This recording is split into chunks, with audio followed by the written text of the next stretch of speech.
buenos días a todas y todos. Mi nombre es Alberto Serrano y les doy las gracias por acompañarnos el día de hoy a la segunda sesión de este nuevo espacio que nace de una alianza estratégica entre la Asociación Nacional Incomex con la reconocida institución financiera Banco Base, caracterizada por una gran infraestructura, pero sobre todo por tener un equipo de expertos altamente capacitados y ser un aliado por más de 3 décadas en las empresas del sector importador y exportador.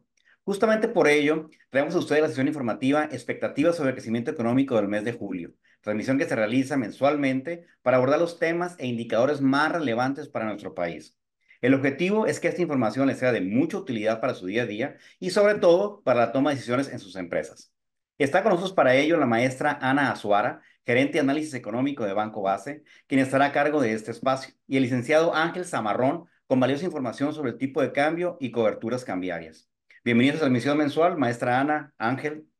A la audiencia el día de hoy le recordamos que pueden depositar sus comentarios o preguntas en la sección de Q&A que se encuentra en la parte central inferior de sus pantallas. Todos los mensajes serán considerados para mejorar el contenido de esta sesión informativa. Maestra, sin más preámbulo, le dejo el uso de la voz. Adelante. Muchas gracias. Espero que ya estén viendo la presentación. Y empezamos Bien, con en el adelante. mes de julio. Y pues bueno, comenzamos con la economía de Estados Unidos, que es súper relevante para nosotros, porque bueno, evidentemente nos impacta, ¿no? El crecimiento económico de Estados Unidos a la economía mexicana. Y bueno, el PIB de Estados Unidos en el segundo trimestre del año creció 2,84% y eso fue una aceleración en la economía de Estados Unidos porque en el primer trimestre estaba creciendo 1,41% y obviamente pues esta aceleración se dio principalmente por el consumo privado, que creció 2,32% y la inversión bruta privada, sobre todo la inversión en equipo. La inversión residencial, como podemos ver en Estados Unidos, todavía sigue súper rezagada por las altas tasas de interés o sea, que tiene la Reserva Federal. Y el otro súper importante crecimiento que hubo fue el gasto del gobierno, que si bien digo, no impacta tanto en contribución al PIB, pues también es muy importante. Y ojo, el gasto del gobierno en Estados Unidos, digo, siempre gastan muchísimo, pero también es un año electoral y al igual que en México, en Estados Unidos, pues el gobierno, cuando son elecciones, el gobierno que está en ese momento, pues decide gastar más para pues tratar de tener más votos, ¿no? Y bueno, yéndonos en Estados Unidos también, pues tenemos las elecciones, como les mencionaba, y pues la probabilidad de que Trump gane las elecciones, pues sigue siendo sumamente amplia, aunque esta Kamala Harris se está acercando pues lentamente en las encuestas. Como les digo, es altamente probable que Trump gane, a diferencia de las elecciones pasadas, donde, bueno, del periodo de gobierno donde Trump ganó, es muy poco probable que veamos la volatilidad que estábamos viendo con anterioridad o que alcance nuevos máximos históricos por Trump específicamente, porque sabemos, o sea, ya el mercado conoce a Trump, aunque sí hay riesgos en la economía de México, si llega a ganar Trump, sobre todo porque busca reducir las tasas de impuestos corporativos del 21% al 15% y evidentemente eso impactaría al nearshoring en México, porque en lugar de que pues, las empresas digan, bueno, llevamos el capital a México, pues habrían más incentivos para llevarlas una vez, o sea, llevar este capital una vez más hacia Estados Unidos. También ha hablado sobre imponer aranceles de entre 60 al 100% en importaciones de China y también digo importaciones automotrices, ya sean fabricados en China o en México. Digo, sabemos que muchas de esas cosas también son tema de campaña, pero obviamente sigue siendo un riesgo, sobre todo porque el sector automotriz mexicano pues es sumamente importante para las exportaciones de México. También obviamente está todo el tema del fentanilo, que puede haber una deportación masiva de personas ilegales y yo creo que el más importante es la asignación a los cárteles de droga como organizaciones terroristas. Digo, si bien de llegar a pasar eso es probable que el gobierno de México y Estados Unidos bueno, se vayan o sea, tengan que hablar para ver qué van a hacer con eso. Designar a una organización como terrorista le permite la entrada al ejército a ese país, un poco tipo como Afganistán, que obviamente es muy poco probable que eso suceda, o sea, antes hablarían los gobiernos, pero bueno, está ahí como que esa posibilidad, ¿no? Y bueno, por otro lado, digo, la inflación de Estados Unidos ya se está desacelerando de manera significativa. O sea, en los últimos reportes que vimos, la inflación se está moviendo ya hacia el objetivo, del 2% de la Reserva Federal. Digo, todavía estamos bastante lejos, pero es altamente probable que podamos alcanzar ese 2% a lo mejor hacia el próximo año. Digo, al final de este año todavía esperamos que la inflación en Estados Unidos esté en 3.2%, pero independientemente de eso, son muy buenas noticias para Estados Unidos de que la inflación se está desacelerando, lo que hace pensar que la Reserva Federal va a empezar a bajar las tasas de interés en Estados Unidos tan pronto como a lo mejor en septiembre de este año. De hecho, digo, el día de hoy va a ser la decisión de política monetaria, que es poco probable que la baje la tasa hoy, pero nos va a dar idea de lo que la Reserva Federal está pensando hacer más hacia adelante, ¿no? Y bueno, por el lado las expectativas de crecimiento, esperamos que Estados Unidos crezca este año 2.51%, como les decía, impulsado sobre todo por el consumo que está súper bien y por el gasto del gobierno. Y bueno, que hacia el siguiente año, esto también es típico de todas las economías que pasan después de años electorales, esperaríamos que la economía se desacelere 1.77%. Digo, se desacelere para crecer 1.77%. Ojo, esto pasa en todos lados. O sea, gastan mucho este año y el siguiente año pues deciden hacer varios recortes como para ajustar sí, ajustarse como el cinturón, ¿no? Entonces, bueno, todo esto es importante para ver la economía de México, que a diferencia de la de Estados Unidos, la economía de México sí se está desacelerando de manera significativa. En el segundo trimestre del año, en los datos de ayer, vimos que el crecimiento fue de 0.2%, que es, o sea, básicamente, o sea, es marginal, estamos estancados, no estamos creciendo, pues estamos creciendo poquitito.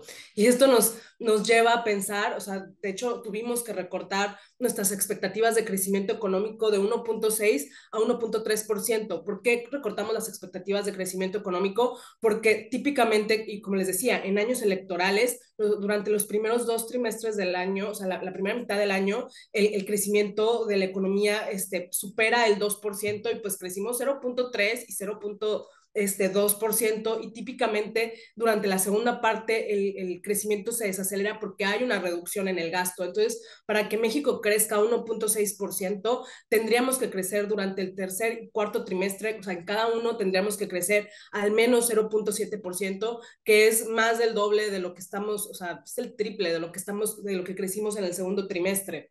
Y bueno, por eso, como les mencionaba, tuvimos que recortar nuestra expectativa de crecimiento a 1.3% y esperaríamos que hacia el siguiente año, con una desaceleración también en el gasto, típica que se da, como les decía, después de años electorales, México crezca cerca de 0.8%. Evidentemente, pues hay muchos riesgos tanto internos como externos. Digo, ya mencioné un poco de los riesgos externos, y los riesgos internos están empezando porque el consumo privado en México también se está desacelerando, digo, independientemente de que tenemos toda la entrada de remesas y que el empleo sigue siendo bastante sostenido, pues ya no estamos, o sea, consumo no está creciendo de manera acelerada, uno por la inflación, todavía tenemos la inflación bastante alta, las tasas de interés de Banco de México también permanecen bastante altas, y me voy a ir más adelante aquí.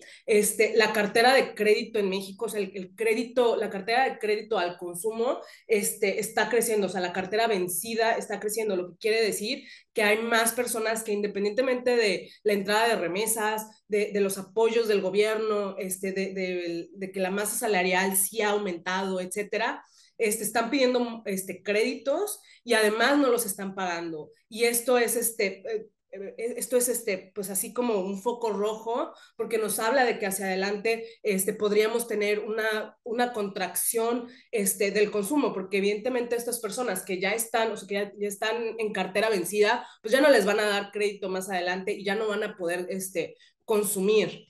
Y bueno, digo, me regreso después de hablar del crédito. Bueno, el empleo sigue estando bastante fuerte en México, no solo digo, en México, en Estados Unidos, después de la pandemia, sí se vio una recuperación significativa de las personas empleadas, pero sigue siendo un poco también como foquito rojo la tasa de informalidad. O sea, la tasa de informalidad sigue siendo súper alta y no ha bajado, o sea, no se ha desacelerado de manera significativa y es algo que es poco probable que lo haga. Y también precisamente por esto, pues la parte esta de cartera vencida y el crédito al consumo, pues está ahí bastante malón.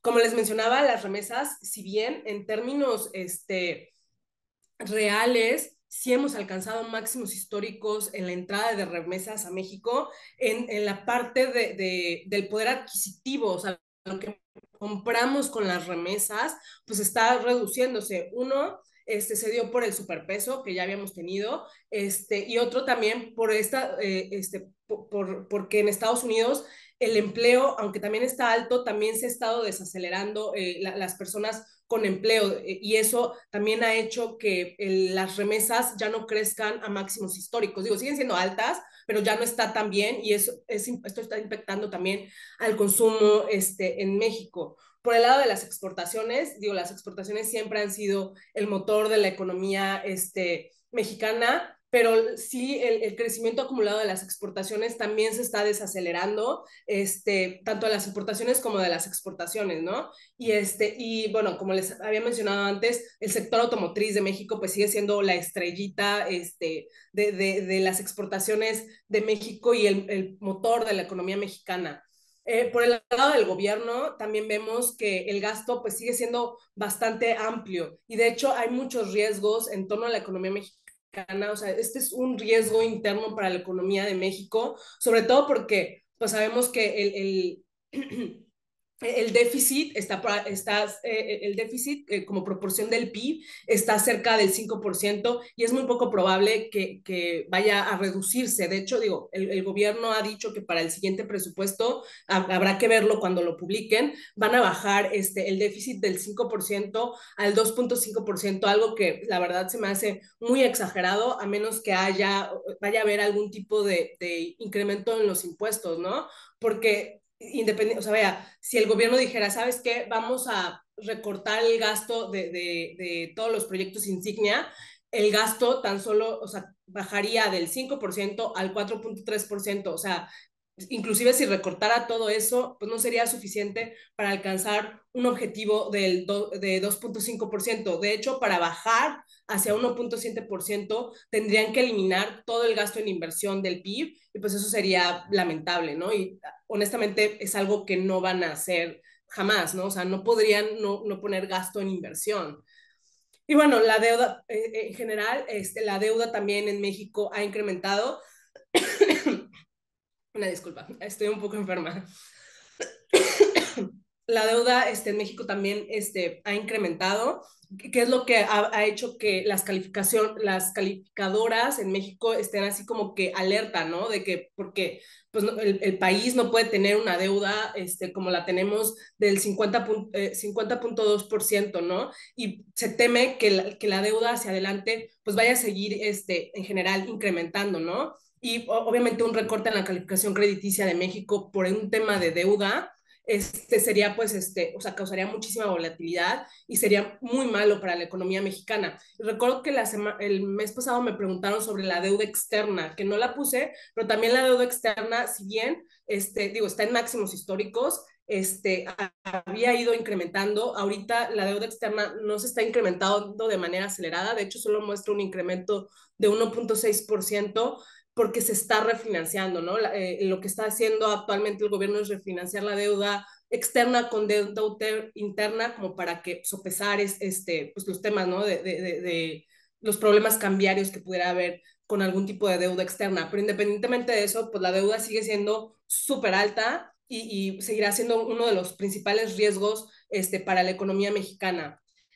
Por el lado de la inflación, a diferencia de Estados Unidos, la inflación en México se ha acelerado, pues no de manera significativa, sigue estando controlada, pero sí es un tema de preocupación, sobre todo para Banco de México, y lo que hace pensar que a lo mejor Banco de México podría no recortar la tasa de interés tanto como se tenía planeado este año. Digo, hemos visto incrementos en la inflación general, y también hemos visto incrementos en la parte de la inflación no subyacente, que son estos precios volátiles que hablan por el sector agrícola. Ha habido muchos problemas entre las lluvias, los huracanes, bacterias y ese tipo de cosas, que han causado por ejemplo, la parte del el virus del dragón amarillo, que ha hecho el limón esté teniendo problemas, o sea, que está dañando el limón y la cosecha de limón, evidentemente ese tipo de cosas impactan la inflación y han acelerado la inflación en México. No solo eso, también el precio de la gasolina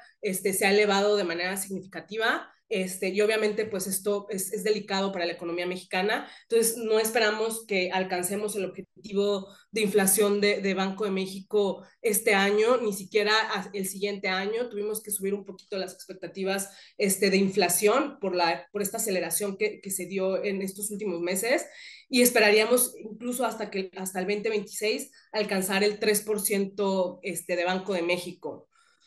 Y bueno, por eso al final del año esperaríamos que obviamente sí podría haber un recorte en la tasa de interés de Banco de México y de la Reserva Federal, sobre todo de la Reserva Federal se está viendo como que más posibilidades por su inflación, y todavía el diferencial entre la tasa de interés de México y de Estados Unidos obviamente pues se mantendría, ¿no?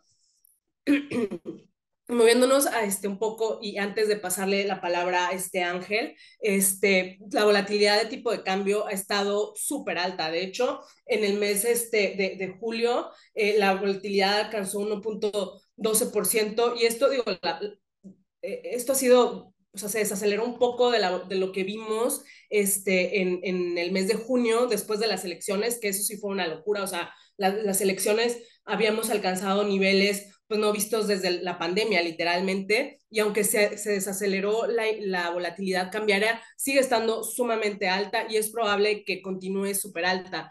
¿Qué han sido los factores que han impactado el tipo de cambio?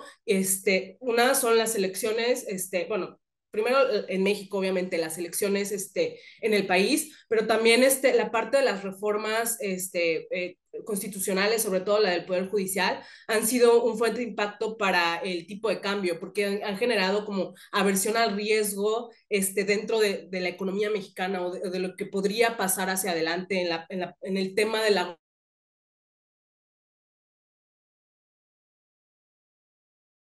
Ana, creo que te cortaste, Ana.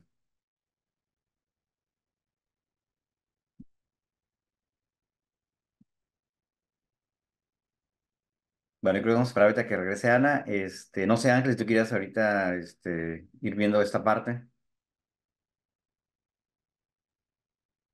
Sí, gracias, Alberto. Digo, ahorita como complemento nada más a lo que comenta Ana, como bien saben, el tipo de cambio pues, va a tener mucha volatilidad lo que resta del año, principalmente por el cambio de gobierno en el país. Las reformas que tenemos en puerta, también propuesta por Morena para lo que resta del año, más las elecciones en Estados Unidos. Todo esto nos hace pensar que, bueno, va a seguir teniendo una volatilidad muy importante el mercado. Y nosotros, como su aliado dentro de Banco Base, pues bueno, estamos recomendando hoy en día las coberturas cambiarias, ¿no? Que es cubrirse con el tipo de cambio. El día de hoy, el spot o el mercado está cotizando a niveles de los 18.5960, que es como estaríamos comprando el día de hoy sus dólares. Nada más como recordatorio, en la madrugada tocó un máximo el mercado de 18.94 y si ustedes estuvieran utilizando estas coberturas, podemos nosotros cubrir para el mes de agosto, el día último, a un nivel del 18.67, para el 30 de septiembre 18.76 y para el 31 de octubre sobre 18.85 a un tipo de cambio actual del 18.59. Entonces creo que es importante también tomar en cuenta este tipo de instrumentos que son importantes para ustedes. Recordarles que no tienen costo, no tienen riesgo tampoco, simplemente es poder nivelar la tesorería, ¿no? De cualquier manera, les dejo aquí dentro del chat mis datos, el teléfono, mi celular y el correo para cualquier información que ustedes puedan tener. Inmediatamente podamos ayudarles, mandamos reportes diarios. Como bien saben, el tipo de cambio, bueno, está en función y es una correlación importante de todo lo que mencionaba Ana en relación a indicadores económicos que se mueve de una forma importante, ¿no? El evento importante el día de hoy es a las 11 de la mañana hora local, donde vamos a tener la junta de la Fed, donde pues prácticamente no vamos a ver un movimiento de tasa de interés. Pero bueno, estamos aquí a sus órdenes para servirles. Y si quieres, bueno, continuamos aquí con Ana. Bueno, creo que también se nos volvió a desconectar. Pero lo importante sería que ustedes tomen en cuenta este tipo de productos que vienen siendo la cobertura. donde estamos ofreciendo tipos de cambio bastante competitivos y recordarles que el tipo de cambio es interbancario. Adelante, Ana, por favor. Adelante, Ana. Una súper disculpa. Ya regreso con la presentación. No sé en qué parte me quedé. El tipo de cambio, la gráfica del tipo de cambio, En esta. no la anterior, la que estaba esta, mera. No, Ah, no, volatilidad. la que sigue, Esa. esta. Ajá. Una disculpa, me quedé hablando sola. Bueno, no sé bien en qué me quedé, pero esta gráfica básicamente lo que dice es que la parte del poder, o sea, vaya, las reformas constitucionales, han causado volatilidad en el tipo de cambio, que es algo que se espera continúe, porque, bueno, cada vez que hay tipo riesgos dentro de México que pueda haber en la gobernabilidad o cualquier tipo de esas cosas, pues genera presiones a la alza.